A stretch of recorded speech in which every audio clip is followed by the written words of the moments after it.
Fala pessoal, excelente segunda-feira para você, a todo mundo que está nos assistindo, final de semana cheio e o Sampaio Corrêa voltou a vencer em casa, venceu por 2-1 nos sufocos nos últimos minutos o Brasil de Pelotas e volta a se distanciar do Z4, soma 43 pontos, enquanto o 17º colocado fica ali nos 38 pontos, 5 pontos de diferença, o que é aquele respiro, aquela vantagem, aquele ufa, né, para a torcida do Sampaio Corrêa e também para o próprio Sampaio Corrêa, que agora, para chegar naquele número mágico dos 45 pontos somados, faltam apenas 2 empates ou mais uma vitória para poder conseguir fincar mais uma vez seu pé, a permanência na Série B. Já tudo sobre esse jogo, a Marlene Dias vai trazer as informações aqui pra gente, o Tadeu Nunes vai estar comentando com a gente essa partida que, apesar do Sampaio Corrêa ter conseguido se impor bastante dentro de jogo, o Brasil de Pelotas não vendeu barato não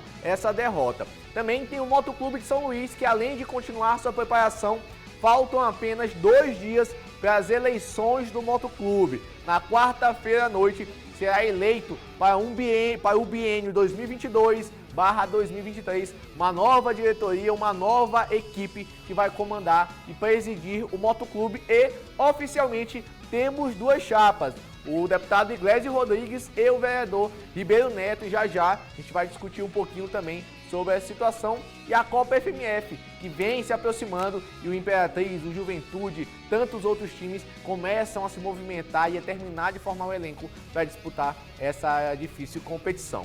Tudo isso logo depois do recado da AID Fitness. Você conhece a AID Fitness?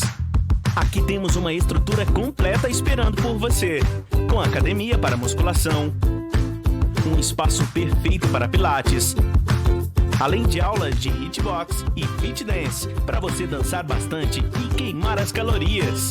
Contamos também com profissionais excelentes e altamente capacitados. Marque já sua aula experimental conosco. WhatsApp 99199-9131.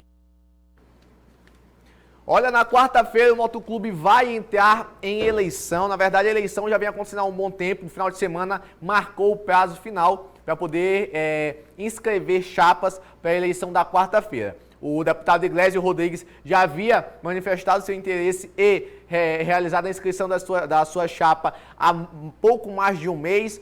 E a segunda chapa, que estava sendo bastante comentada, bastante divulgada, seria a chapa do vereador Ribeiro Neto, que se concretizou e vai sim para a disputa da quarta-feira, disputar ali os votos dos conselheiros, que é quem realmente elege o presidente, né, e os outros presidentes dos outros conselhos também. Iglesias de um lado, Ribeiro Neto do outro, os dois, a título de passagem aqui, a bem da verdade, os dois com propostas não tão distantes, no sentido de reformular o Motoclube, atualizar, melhorar, enfim, da forma que você quiser entender. São 2 jovens, 2 políticos que têm sim o poder e a capacidade, por serem políticos e figuras públicas, de trazerem investimento para o Motoclube, não só de órgãos da esfera municipal e estadual, mas também de empresas privadas. E Tadeu Nunes, o biênio 2020-2021 se encerra na quarta-feira com uma nova eleição para o biênio 2022-2023, com 2 chapas fortes e que, na minha opinião,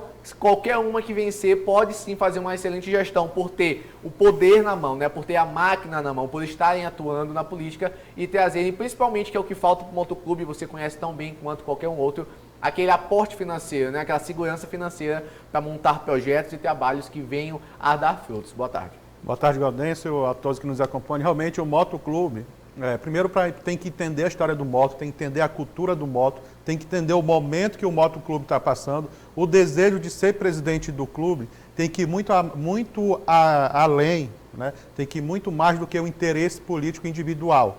Né? Nós estamos falando de duas figuras públicas, 2 políticos de mandato, que estão exercendo seus mandatos ou a nível estadual ou a nível municipal e estão se credenciando a ser presidente de um grande clube, que é do estado do Maranhão, que é o Moto, que tem toda uma trajetória, que tem toda uma história. Então você precisa primeiro saber os problemas que estão acontecendo no Motoclube, da ordem financeira. Esses problemas eu tenho quase certeza que esses 2 candidatos já conhecem, porque já foram no Moto, já vivenciaram o clima do Moto. Assim, do momento que quem for eleito vai ter uma grande responsabilidade tem que entender também que aquele discurso, o Moto não tem dinheiro, esse discurso nós já estamos ouvindo há muito tempo. Sim. Então, essa eleição é para quem for assumir mesmo, vai ter que arregaçar a manga e mudar esse discurso. Porque se for só para dizer que o Moto não tem dinheiro, aí não criaria uma expectativa. Como você falou, são dois nomes jovens, são duas pessoas jovens, duas pessoas que eu acredito que sejam motenses, porque jamais iria para um clube assumir uma presidência se não tivesse um mínimo de afinidade relacionada com a história e com a camisa do clube. Esperamos que eles possam sim. Quem for eleito, aí cabe agora quem for votar. Quem tem a responsabilidade de eleger o presidente do Moto tem que pensar bem, tem que analisar bem quais desses dois serão capazes de assumir e irão dar frutos para a torcida do Moto. Né? A torcida está apreensiva, cria-se todo aquele clima de tensão. Esperamos que essa eleição ocorra tudo bem e quem for eleito possa trabalhar em prol do Moto Clube. E aquele que não foi eleito, quem sabe ali na amizade, não sei como é o relacionamento dos dois, também possa de alguma maneira não como presidente, mas como torcedor do Moto ajudar o clube que só tem a ganhar o próprio Moto Clube São Luís. Em relação a quem vota de fato e quem elege o presidente, que são os conselheiros, e aqui eu faço um apelo, não só ao time do Motoclube, mas assim, aos conselheiros do Motoclube, mas aos outros conselheiros de outros clubes, como de fato o Sampaio Corrêa passou por eleições agora, tem menos de 48 horas, e mais uma vez o presidente Sérgio Frota foi eleito para um biênio 2022/2023 com atuação com certeza e muito efetiva dos seus conselheiros. O Motoclube tem um déficit de conselheiros que estão lá no papel como conselheiros e tem sim a capacidade de, se quiser, tentar mudar a situação do clube, mas de forma alguma são ativos. E essa inatividade, Tadeu, de conselheiros que estão lá apenas teoricamente, porque se for por conta disso, por que não pede para sair? Assim, não quero mais ser conselheiro, eu acho que não dá para mim, eu não consigo ajudar de forma alguma, mas permanecem lá como conselheiros. Enchendo linguiça. Só lembrando aqui um dado, na eleição passada que o Natanael Júnior foi eleito para mais um biênio, tinha em média, que teoricamente a administração calculou lá dos seus conselheiros, eram para aí cerca de 84 conselheiros, não foram 29 conselheiros fazer a votação lá para o biênio que o Natanael acabou de sendo aclamado. Então assim, é muito conselheiro para pouca ação e para pouca atividade no clube. E reflete isso no Motoclube, né? Reflete isso na instituição do Motoclube. Ou você assume de fato seu papel de conselheiro, vai lá, contribui de alguma forma. A gente não está falando dessa contribuição só financeira, mas a contribuição que está ali, está ajudando de qualquer outra forma, ela é importante. Ou se não quer, saia, peça para sair, que eu te garanto que tem muita gente querendo ser conselheiro do Motoclube hoje em dia. Só hoje eu já conversei com duas pessoas que me ligaram, falando que tinham o desejo de ser conselheiro do Moto. Eu até, procura fulano, procura ciclano lá, que eles podem dar informações melhores. Mas assim, se não vão para contribuir, não atrapalhe, que o Moto também é grande e ele precisa se livrar de algumas âncoras que estão atrapalhando o progresso do Motoclube. E só para finalizar o bloco do Motoclube, amanhã a gente vai ter uma entrevista aqui com o candidato à presidência do Motoclube, o vereador Ribeiro Neto, e na quarta-feira, o dia da eleição, com o deputado estadual, o Iglesias Moisés. Os dois vão conversar amplamente aqui com a gente, suas opiniões, seus projetos, para tentar conseguir mudar a situação do Motoclube. Vamos para um rápido intervalo. Na volta, a Bolívia querida voltou a vencer dentro de casa com o apoio da torcida e com emoção. Nos últimos minutinhos, Mauro Silva virou a partida.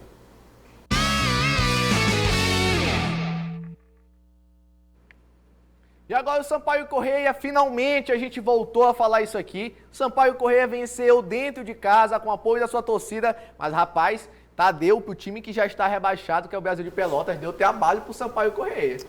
Cara, deu muito trabalho. A gente fica pensando duas coisas, né, que eu fiquei imaginando. Isso é coisa da minha cabeça, não estou dizendo que aconteceu. Primeiro, os caras já estavam rebaixados. O Sampaio tinha uma chance real de rebaixamento. Ainda tem, mas é mínima. O que eles poderiam ter falado? Vamos jogar para vencer o jogo e vamos ajudar a levar o Sampaio para a Série C. Já que nós estaremos lá, vamos levar quem a gente puder levar. Mas vou cair levando alguém. Leva alguém. Isso aí é na minha cabeça, eu imaginando. E a outra é o seguinte, mala branca, que a mala branca ela existe, né? Isso é natural no meio do futebol, receberam o dinheiro de alguém, receberam essa mala branca para vencer o jogo. Eu acredito nessa segunda hipótese, porque o jogador de futebol, qualquer outra profissão, né?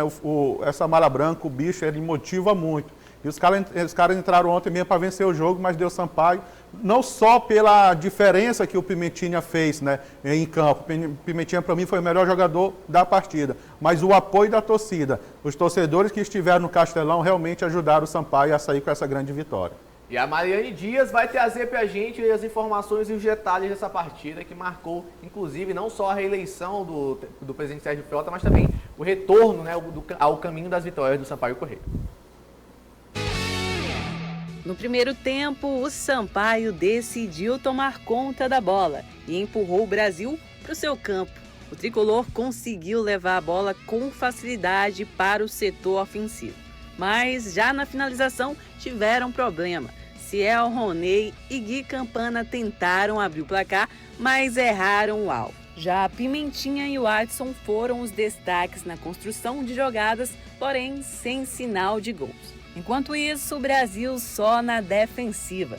Tentou chegar nos contra-ataques, mas em momento algum deixou o goleiro Luiz Daniel do Sampaio desconfortável. Pimentinha foi o destaque do time com jogadas criativas e finalizações mais certeiras. Inclusive, o gol do Sampaio nasceu em uma das jogadas de drible de Pimentinha e terminou com um chute de Roney. O Brasil, em um dos raros chutes em direção ao gol, acertou e fez o de empate com o Erisson, no lance de chute de Jean Silva, que o VAR foi consultado. Mas a bola bateu no braço de Bruno Matias dentro da área em um lance normal e o jogo seguiu. O gol do desafogo foi aos 45 minutos do segundo tempo, com um chute forte de Maurício após passe de Pimentinha para acalentar o coração do torcedor boliviano. Fim de jogo no Castelão, deu Sampaio Corrêa. Sampaio 2, Brasil de Pelotas 1. E teve ali aquele lance do VAR, né? A bola resvalando ali no braço do jogador do Brasil de Pelotas, mas que não foi marcado nada, lance normal, o VAR também não interviu. A gente pode colocar aqui os melhores momentos na tela, enquanto o Tadeu Nunes ele comenta pra gente essa partida. Sobre esse lance, né, apesar do braço estar colado do atleta lá do zagueiro, ela poderia bater, a bola poderia bater no atleta e voltar para quem chutou, mas ela bateu, vamos dizer assim, ela bateu e espirrou, né? Então, por mais que ele esteja colado, na minha opinião, ele abriu um pouco, ele elevou o ângulo de atuação do cotovelo que era para estar ali. Mas, enfim, não foi marcado o pênalti. Sampaio Corrêa conseguiu ainda, através do Pimentinha, né, que era ele que disse que ele virava pelo lado direito, quase não saía a palavra. Ele foi um grande válvula de escape do Sampaio Corrêa.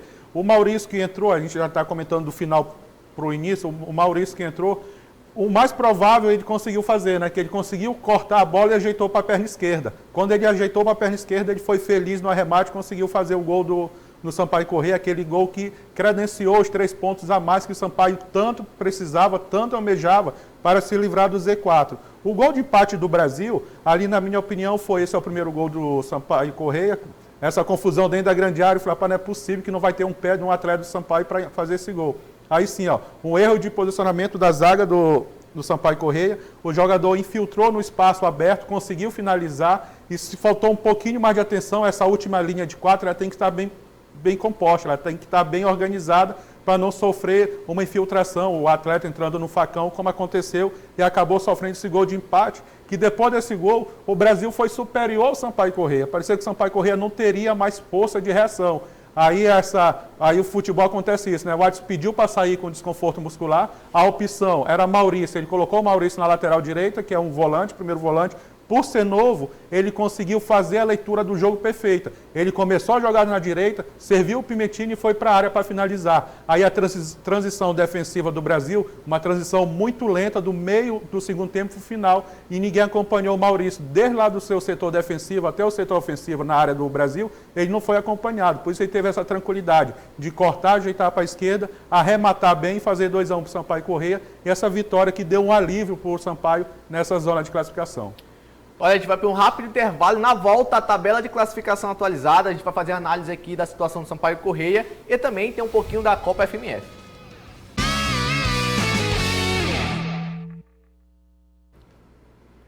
A gente vai ter aqui a tabela de classificação atualizada da Série B para ver a situação do Sampaio Corrêa, que volta à 11ª colocação, só que dessa vez não com seus 40 pontos, que fazia um tempo que não saía dessa pontuação, finalmente saiu, mas agora com 43 pontos, abrindo 5 de vantagem em cima do Londrina, que é o primeiro dentro da zona de rebaixamento. O Botafogo, a gente não vai conseguir mostrar aqui, mas a gente mostra com certeza. O Botafogo venceu, atropelou o Vasco da Gama lá no São Januário e assumiu a liderança com 62 Juninho pontos. Guará vai ficar com raiva de Pai, ti. o Juninho Guará nem vem na TV hoje, não vem nem trabalhar hoje, que tá de ressaca, que ele falou.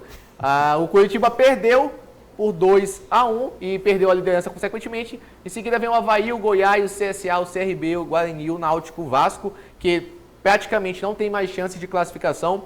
Vila Nova, Sampaio Correia, o Cruzeiro, o Operário, o Ponte Preta, Remo, Brusque, Londrina, Confiança, Vitória, o Brasil de Pelotas, que veio jogar contra o Sampaio, parecendo que estava disputando o G4 da tabela. O presidente Sérgio Frota, ele foi reeleito mais uma vez para o biênio 2022-2023, mais 2 anos à frente do Sampaio Correia, e já projeta, inclusive, o ano centenário, né? Ano que vem, 2022, é o centenário do Sampaio Correia, e já projeta, mas também fez sua análise sobre o jogo contra o Brasil de Pelotas.